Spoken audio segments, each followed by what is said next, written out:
Kaya sa mga nagsasabi dito na pagka nandito ka sa Maynila ay maganda yung buhay, maganda yung kinabukasan na mangyayari sa'yo, depende po yan dito. Kahit may sakit ka, trabaho, papasok ka. Kasi pagka absent ka, may sakit ka, anong mangyayari sa'yo? Maliit ang sahod. Ang trabaho rito sa Maynila hindi kagaya sa ibang bansa. Dito arawan ang trabaho. Sa ibang bansa oras ang binabayaran doon. Ganon doon. Dito napakahirap. Lalong mahirap dito sa Pilipinas pagka mayroon kang ginagawang hindi maganda, kagaya na lang ng pagbibisyo, yun, pambababae, lahat tugal. Kaya dito kailangan dito marunong ka rin gumamit, marunong kang humawak ng pera mo rito. Kailangan wais ka rito. Kaya nga ang iba rito alam nyo ang nangyayari minsan dahil sa kakunting kapiranggot lang na kinikita nila dahil sa minimum wage.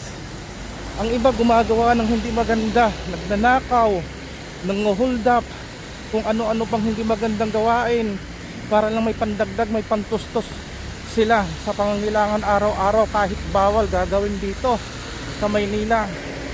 Pero sana ho yung mga nagsasabi, isipin nyo muna kung totoo yung mga sinasabi na pag nandito kayo sa Maynila ay aasinso kayo.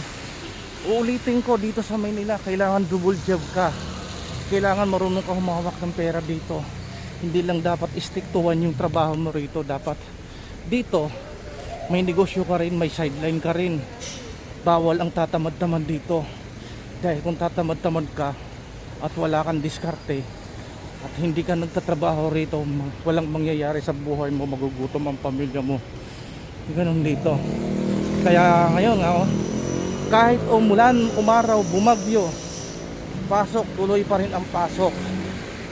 Kasi mababawasan ng sweldo mo kapag hindi ka pumapasok. Mababawasan ng sweldo mo pag panay absent ka. Kulang na kulang ang sasahurin mo sa pang-araw-araw na ibibigay mo sa pamilya.